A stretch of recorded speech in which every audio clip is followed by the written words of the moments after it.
Hello students, welcome again, and today I'm going to tell you the most important thing about your board exams, that how you are going to represent your answers in the board exam. That is something which is very important for all of you, because बहुत बार क्या होता है कि आपको answers पता तो होते हैं, but because of the way you are presenting, the way you are writing, maybe some of your marks are going to deduct. So that also we need to keep in our mind, that how we are going to write the answers in the exam.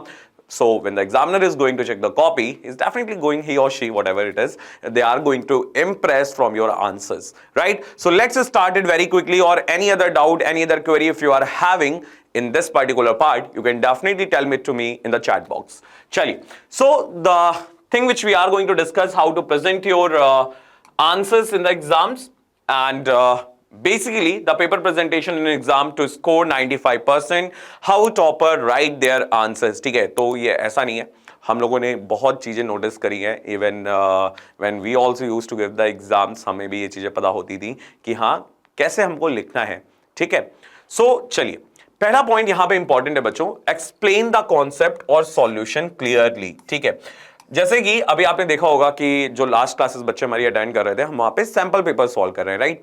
मैंने आपको वहां पे भी बहुत important points बताए कि अगर आप कहीं पे भी कुछ भी यूज करो, like you are using any theorem, you are using any law, you need to mention there कि यहां पे आपने कौन सा लॉ यूज किया है, कौन सी थ्योरम यूज करी है, राइट. बिकॉज एग्जामिनर आपसे क्या चाहता है, आपको ये सोच के नहीं चलना है कि एग्जामिनर को तो पता होगा, उनको बताइए यहां पे हम क्या कर रहे हैं. नहीं, एग्जामिनर को कुछ नहीं पता.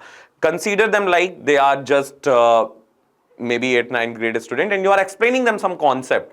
Then how you are going to write everything, that whoever, अगर किसी को पता भी नहीं उस आंसर के बारे में, they are just simply going to see it and they will understand what you want to explain there, right? So that point is very important. Explain the concept or solution clearly whenever it is required, that which theorem you are using, which law you are using there, you need to mention in the bracket, right? उसके बगल में एक bracket पे आपने वो चीज mention कर दी, that this particular theorem, this particular law we are using here. Right. Second point which is important, follow the sequence technique. ठीक है, अब इसका मतलब क्या है, फॉलो द सीक्वेंस टेक्निक.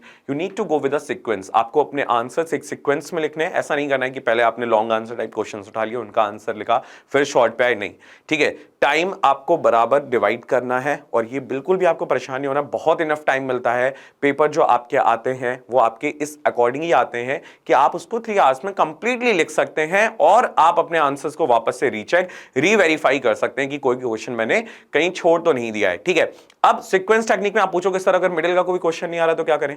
इतना हमें बताए कितने मार्क्स का क्वेश्चन है, उस अकॉर्डिंग आप एक प्रॉपर गैप वहां पे छोड़ दीजिए, थोड़ा सा एक्स्ट्रा गैप छोड़ दीजिए, कोई दिक्कत नहीं है उस चीज से. ठीक है, but you need to give a proper gap for that. But sequence जरूर फॉलो करिए. जब आप सीक्वेंस फॉलो नहीं करते हैं तो क्या होता है, पहली चीज तो जब आप रीचेक करने जाएंगे अपने आंसर्स, आपको इशू होगा. सेकंड थिंग, जब एग्जामिनर चेक कर रहा होगा तो उनको अगर इशू हुआ तो वो आपके मार्क्स काट सकते हैं, राइट. ठीक है, अब उनको क्या है भाई, उनको सारे आंसर्स चाहिए लाइन से एक बार में, तो वैसे ही लिखते हैं. ठीक है, सारे आंसर्स एक साथ लिखते हैं, and that is a simple thing. ठीक है, आपको भी रीचेक करने में कोई इशू नहीं होगा. अगर आपने भी कहीं कोई क्वेश्चन मिस कर दिया है तो आप जब रीचेक कर रहे होंगे तो आप जान पाएंगे कि हाँ ये क्वेश्चन मैंने मिस कर दिया है, and you are going to write the answer for that. So follow the sequence technique.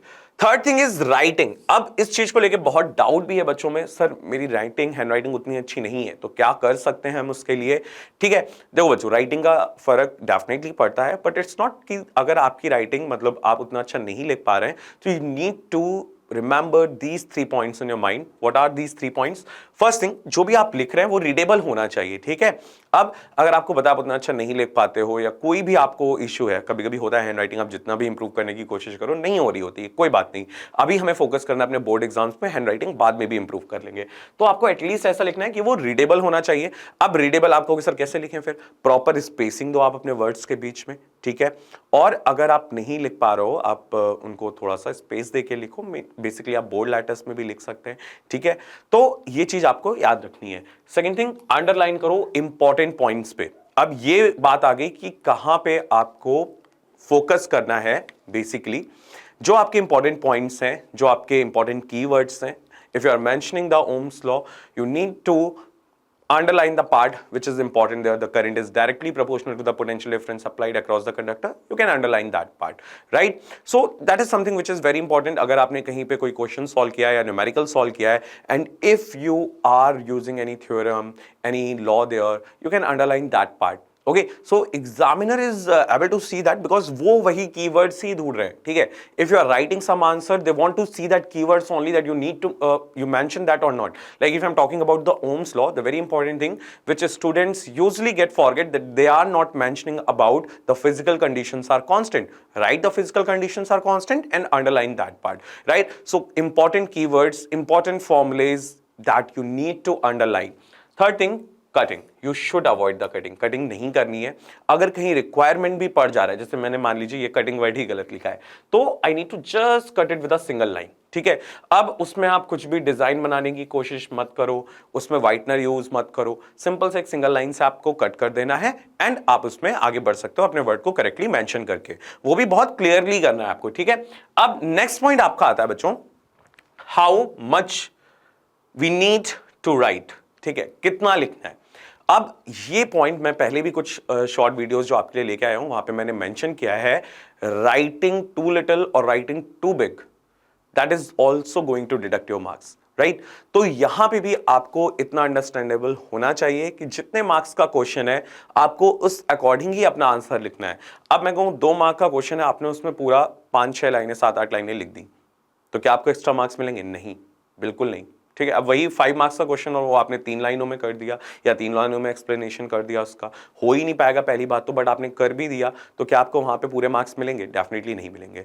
तो according to the question you need to write, कितने मार्क्स का क्वेश्चन है उस अकॉर्डिंग ही आपको आंसर लिखना है. अब इसमें एक इंपॉर्टेंट पॉइंट और आ जाता है, जहां पे आप 4 मार्क का क्वेश्चन का आंसर कर रहे हैं या 5 मार्क के क्वेश्चन का आंसर कर रहे हैं, तो what you need to do, आपको वहां पे सारी चीजों को बहुत अच्छे से क्लियरली दिखा देना है, ठीक है? तो आप वहां पे डिवाइड कर दो अपने आंसर को 3 पार्ट्स में. फर्स्ट इज इंट्रोडक्शन, ठीक है? Introduction. Second is main content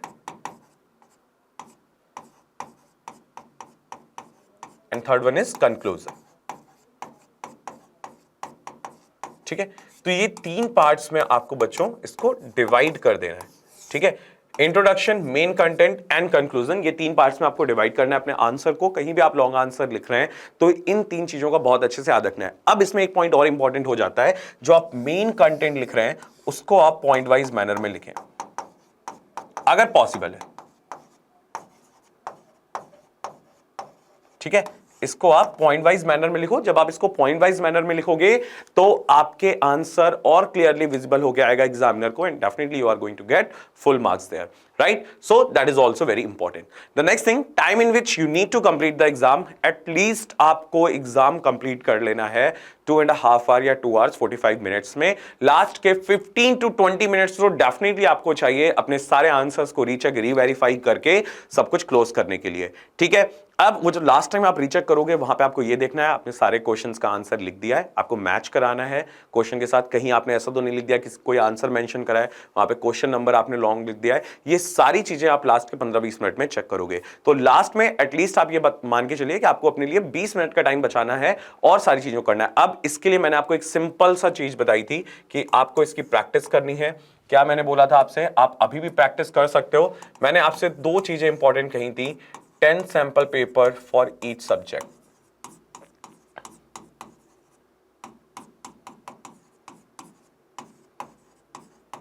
ठीक है? अब आप ये करते हो, जब 10 सिंपल पेपर आप इच सब्जेक्ट के सॉल्व करोगे तो आपको एक प्रॉपर टाइम वहां पे पता चल जाएगा कि आप किस टाइम में कर पा रहे हो, कहां पे आपकी कमी हो रही है, कहां पे आपको थोड़ा सा तेज होना है, कहां पे आप थोड़ा सा और टाइम बचा सकते हैं. तो ये चीज आपको यहां से पता चल जाएगी. एंड सारे प्रीवियस ईयर के क्वेश्चंस हम भी आपको प्रैक्टिस करा रहे हैं. और एक चीज इंपॉर्टेंट है, सैंपल पेपर जब आप सॉल्व करो बच्चों, ठीक है? आप जितना भी टाइम बचा है, चलिए मान लीजिए आपने अभी तक नहीं करे तो अब इसको आप थोड़ा सा रिड्यूस कर लीजिए, 5 सैंपल पेपर कर लीजिए हर सब्जेक्ट के लिए, बट करने जरूरी है. अब यहां पे एक इंपॉर्टेंट चीज क्या है बच्चों, जब आप यहां पे सैंपल पेपर सॉल्व कर रहे हैं, you need to do it in a 3 hours straight. ठीक है, ऐसा नहीं है 1 घंटे बैठे कुछ क्वेश्चन सॉल्व किए, फिर थोड़ा देर घूम के आए, फिर बैठे, फिर कुछ क्वेश्चन किए और बाकी पेपर कंप्लीट किया। नहीं, ऐसे बिल्कुल नहीं करना है। कंप्लीटली आपको 3 स्ट्रेट आवर्स के लिए सेट होना है वहां पे, और आपको ये क्वेश्चन सॉल्व करने हैं एक बार में। ठीक है, तो आपको तभी आइडिया लग पाएगा एग्जाम का, एग्जाम प्रेशर का, कि आप कितनी देर बैठ के वहां पे एग्जाम आपको देना है, कैसे आंसर्स आपको लिखने हैं, कहां पे आपको थोड़ा सा ऐसा हो रहा है कि आप थोड़ा सा पीछे रह जा रहे हैं, वहां पे आप टाइम बचा सकते हैं। और अगर कहीं कोई क्वेश्चन नहीं समझ में आ रहा है तो उस पर बहुत ज्यादा टाइम वेस्ट नहीं करना है, उस टाइम के लिए छोड़ देना है और आगे बढ़ना है। फिर वापस आके उस क्वेश्चन को लास्ट में देखना है कि हाँ, अब इस क्वेश्चन का हम क्या कर सकते हैं। ठीक है, तो आज के लिए बच्चों इतना ही था। आई होप ये सारे के सारे पॉइंट्स बहुत ज्यादा इंपॉर्टेंट है, आपको समझ में आ गए होंगे।